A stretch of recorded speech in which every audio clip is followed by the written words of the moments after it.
Hey guys, the video I made for this ran kind of long, so this is going to be part two. Just to show you, this is how I assumed that this worked.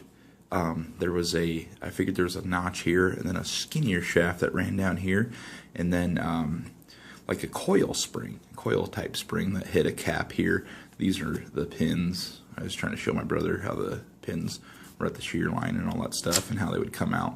But yeah, like I said, he was right. There was a leaf spring that went from here to here on it. So anyhow, let's watch the rest of the video. Here it is, the conclusion to picking and getting the Yale in town little lock and making a key for it. And there's a equation that I have no idea why that's on there. But anyway, enjoy. Little springy little things. But I don't know if someone's trying to break into this at one point. I'll just leave the spring in there for now. But you'll see these pins. They're like T-pins. It's amazing. That and I'll show you up close so you can see.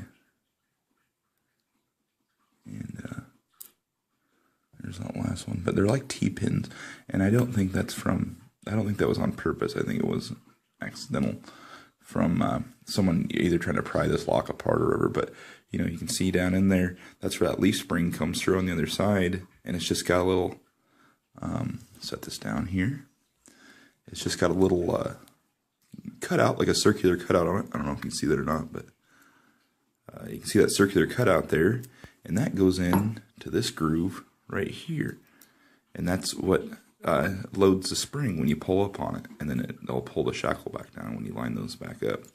So, like I said, pretty neat. And now I'm going to dump out the key pins, starting with number 1 at the front here. Just try to get those out of there quickly for you. There's 2. Oh, no, that's 3. And there's 2 and 4. All right. So now let's take a look at the pins.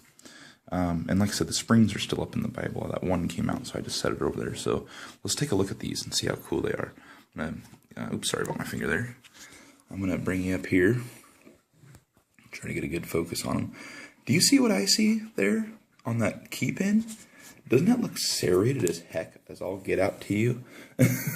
And like I said, I don't think that was on purpose. I think that was just a byproduct. But all of them, all the pins have those little serrations, and there's just like see if I can get a better look at that. But you can see all the key pins, I think it's from the milling technique, have those serrations.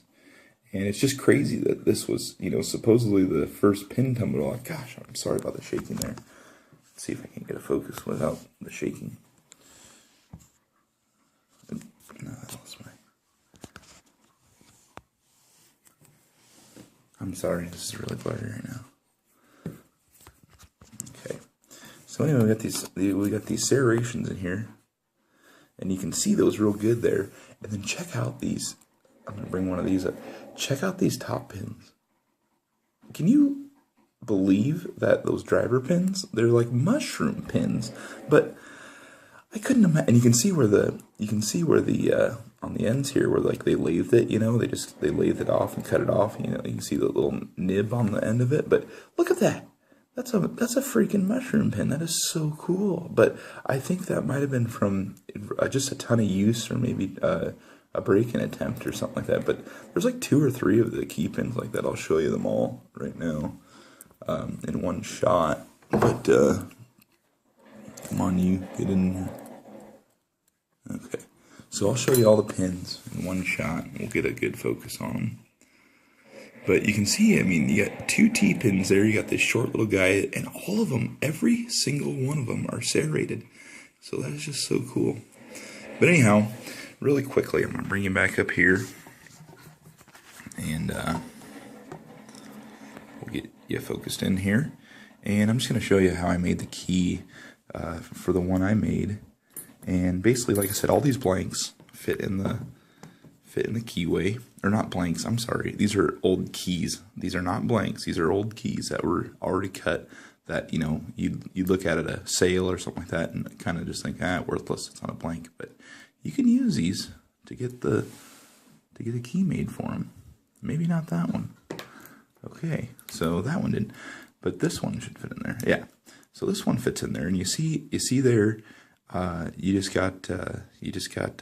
already got your bitting lined up on it, because since it's a Yale key, you can just file that down. You don't have to mark it or anything like that. If I can get a focus, but anyhow, you just put it in here.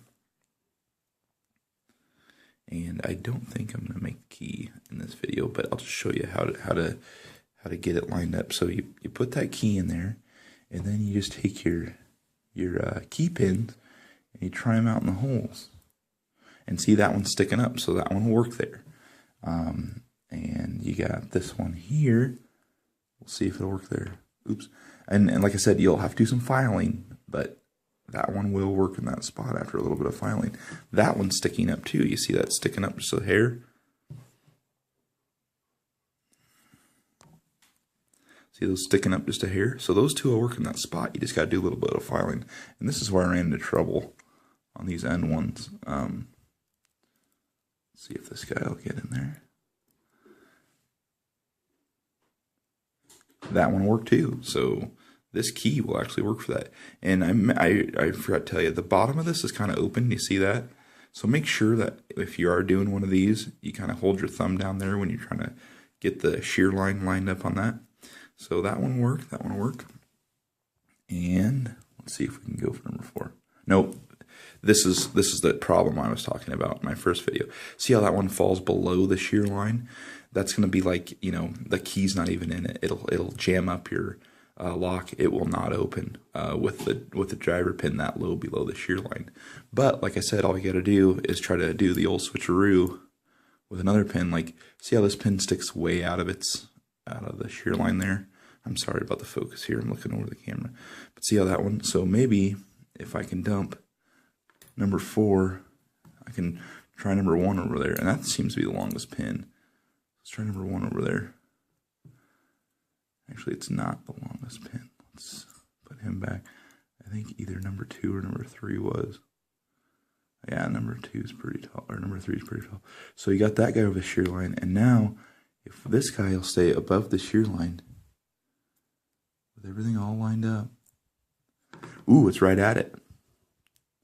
Right at the shear line. So this key is going to work for it. So all you got to do now that you've got 3 above the shear line and 1 right at the shear line, is pop this baby out and do some filing, you know, on 1, 2, and 4 with a little round file. I'll show you what I use. And then I'm going to wrap this up. So, but anyhow, I'll just show you. I use this little set here. Got it at Walmart for like $6 or something like that, $7, maybe $10. But anyway, now, very carefully, I'll just file material away from those 3 areas, put it back in, and see if they fit flush again. And eventually, it's gonna all sit flush. Now, this key is not going to be exactly the same as the other one, so I'm not going to do it this way to this lock. So this key will not work for the lock I already have pinned, so I'm going to have to try my other blank, or my other repurposed keys. And then if those don't work, I'm just going to use this modern day blank. So I'll have one key that works for it and one modern day blank if I can't get any of these to get the pins to work with me. But anyway, I'm going to wrap this up. Please don't use anything I taught you in this video for anything illegal. And excuse me, I hope this was really informative. If you have any questions, throw them in the comments. I'll be more than happy to answer them. But this is the exact same guts, exact same gutting as you would for a one of the big push key locks. So anyhow, have fun, and hope you enjoyed the video. Thank you very much for watching, and bro, you were right.